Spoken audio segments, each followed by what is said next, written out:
Halo semuanya, kembali lagi bersama saya Michael. Di video kali ini kita akan melakukan update market crypto, teman-teman. Memang bisa dikatakan market masih konsolidasi juga, nggak terlalu banyak pergerakan. Tapi kita akan lihat beberapa news, teman-teman. Karena seperti yang saya sudah bahas kalau nggak salah di video ini, akan ada beberapa data makro di minggu ini, dan kita akan review secara hasilnya. Lalu next week, minggu depan itu akan seperti apa, ya? Karena kembali lagi, minggu ini dan minggu depan akan menjadi minggu yang cukup penting juga dengan beberapa data yang akan keluar. Ya, jadi kalau misalnya teman-teman suka video ini, jangan lupa tuh share videonya, like ataupun subscribe juga, dan ya kita langsung masuk dulu aja ke dalam intronya terlebih dahulu ya.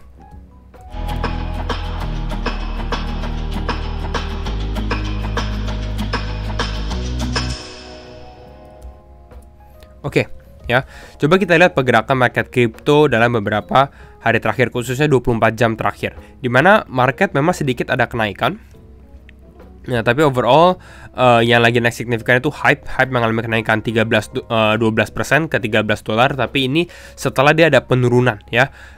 Karena ada beberapa isu dari Hyperliquid sendiri, tapi ini lebih ke arah technical issue yang sebenarnya udah ke-resolve juga.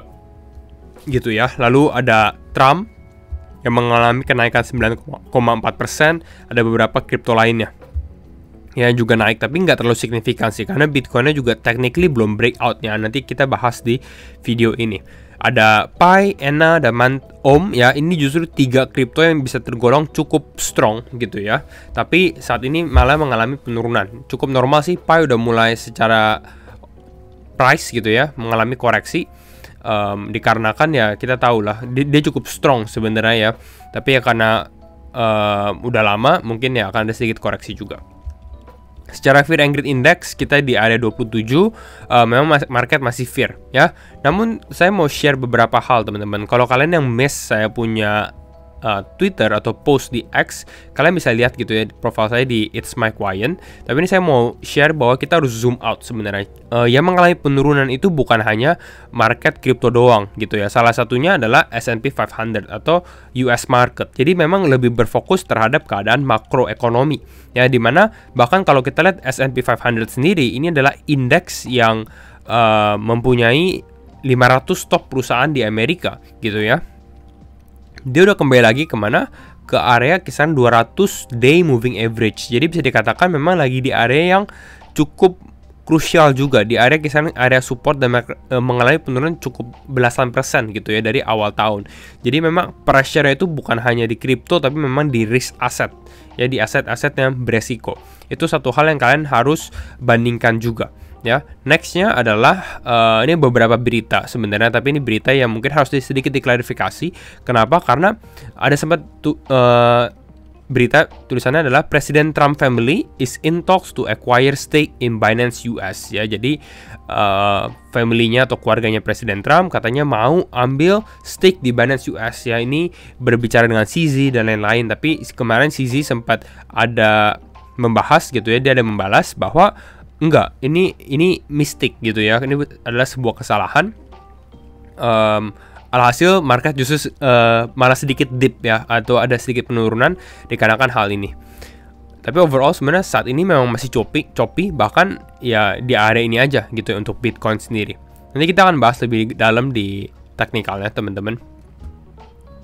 Lalu kita bisa lihat di sini. Nah, ini secara outflow lah, kita bisa lihat memang bisa dilihat outflow dari market crypto itu besar gitu dalam beberapa minggu terakhir, which is ini normal lah. Yang tadi saya bahas di video ini juga, di slide yang ini, S&P 500 juga mengalami penurunan, di crypto pun sama, ETF juga mengalami outflow gitu ya. Overall kenapa outflow dan lain-lain, apakah udah masuk bear market? Saya rasa ini lebih ke arah makro isu ya, makroekonomi. Saya masih melihat bahwa potensi kita mengalami kenaikan. Kalau kalian mau tahu klarifikasinya dan lain-lain, kalian cek aja di sini kapan crypto bottom. Saya udah sempat bahas videonya. Ini lebih ke arah outlook dan kenapa kita belum masuk ke bear market. Ada beberapa level. Salah satunya 70.000, level 70.000. Kalau kita breakdown, yes, ada possibility kita udah di dalam bear market. Tapi kalau outflow kayak gini, ya ini normal. Gitu.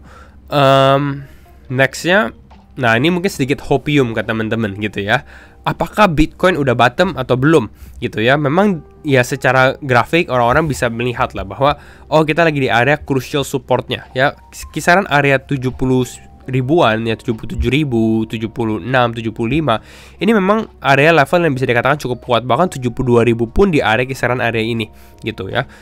Jadi masih ada possibility of a downside lagi gitu ya. Tapi kalau memang kita bandingkan sedikit 2020 dan 2025, mungkin ada possibility untuk naik, tapi naiknya nggak mungkin sesignifikan ini ya. Kenapa? Karena market cap Bitcoin pun itu udah jauh lebih besar gitu. Jadi akan lebih susah untuk mengalami kenaikan yang signifikan. Tapi ini yang kalian bisa lihat. Dan sekarang kita bahas mengenai makroekonomi data juga. Tadi saya bahas mengenai market masih sedikit mengalami penurunan karena makroekonominya, uncertainty-nya. Nah, ini ada beberapa data yang keluar ya. Ini saya update. Kalau kalian mau update yang up to date dan lain-lain, itu kalian bisa join komunitas Michael Wyan itu di bawah, ataupun join Laba Lab di Discord itu juga bisa karena ada free kontennya juga yang saya bagikan. Tapi overall kalau kita lihat untuk update dari CPI, saya sempat update kemarin di community, Consumer Price Index sendiri atau inflasi di Amerika itu mengalami penurunan, dan memang reaksi market itu cukup positif pada saat data ini keluar, tapi nggak lama kemudian turun lagi, terus naik lagi. Pokoknya sideways lah bisa dikatakan. Hampir sama dengan yang kita lihat PPI atau Producer Price Index ya, turun juga. Sebenarnya ini data cukup positif gitu ya. Kenapa? Karena artinya inflasi nggak tinggi, ada kemungkinan the Fed cut suku bunga atau memotong suku bunga, sehingga mungkin market saham ataupun market kripto masih bisa naik lagi kalau kita lihat secara teorinya gitu ya. Tapi memang market ini saat ini ya mereka takut lah gitu ya, orang-orang lebih karena risk off. Contoh ini yang cukup lucu sih sebenarnya dari Kobeissi Letter, dia bilang bahwa CPI atau inflasi ya, let's say inflasi lebih rendah dari ekspektasi, tetap jual stocks, istilahnya di sini jual kripto. Kenapa? Karena kita akan masuk resesi sebentar lagi dengan Trump tariff dan lain-lain gitu. Tapi kalau misalnya CPI lebih tinggi dari yang di-expect, berarti nggak akan ada rate cut, tetap jual, sell stocks. CPI sama gitu ya, hasilnya misalnya tetap 2,9 gitu. Apa yang terjadi? Inflation nggak turun, masih terlalu sticky, belum tentu bisa cut rate dan lain-lain. Pokoknya saat ini memang sentimennya tuh nggak di dalam risk assets, bisa kita katakan seperti itu ya. Tapi overall kalau kita lihat nanti minggu depan nih saya akan update ya teman-teman, jadi make sure kalian udah join juga nih ya, di komunitas Michael Wyan. 19 Maret ya, kalian bisa lihat 19 Maret itu akan ada FOMC, dan overall kita lihat saat ini memang 97% nggak akan cut rate ya. Saya rasa paling early memang akan terjadi mungkin di bulan Mei dan bulan Juni ya. Ingat, Mei, Juni, Juli ini akan 3 bulan berturut-turut akan ada FOMC, jadi akan menarik sekali. Kalau misalnya kita mau rebound mungkin di kisaran Q2 lah, kuartal 2. Dan kalau kita lihat di sini bisa dikatakan 32% itu akan cut rate mengalami penurunan 25 basis point, 67% itu kita pause ya. Jadi udah ada potensi yang lebih besar untuk kita atau the Fed menurunkan suku bunga. Nah, sekarang kita masuk ke dalam analisa teknikal kali ya. Kira-kira bagaimana nih untuk Bitcoin secara short term ya. Saya udah sempat analisa juga. Jadi kita akan review by weekend juga. Biasanya Jumat ini akan cukup besar volatilitasnya. Let's review juga ya teman-teman bareng-bareng. Tapi sebelum kita review juga, saya mau share ke teman-teman juga. Ya, mungkin kalian udah tahu lah. Kalau misalnya kalian yang belum download Binance, feel free untuk download Binance teman-teman, register, karena Binance menjadi salah satu top cryptocurrency exchange juga, dan saya cukup rekomend juga kalian bisa trade, kalian bisa invest di sini. Ini bisa dikatakan all in one exchange gitu ya. Bahkan saya sudah sempat beberapa kali share Binance ini ada beberapa event besar seperti Mega Drop, Launch Pool dan lain-lain, itu akan sangat membantu kalian juga gitu, karena ini istilahnya free kalau misalnya kalian memang ada hold BNB tokennya sendiri. Jadi cukup menarik lah teman-teman, ini mudah untuk pemula, mau yang pro pun juga masih menggunakan Binance. Jadi kalau kalian yang mau download, feel free cek aja di deskripsi ya teman-teman. Dan mungkin kita sekarang lihat ke technical. Kembali lagi, disclaimer on and do your own research ya teman-teman.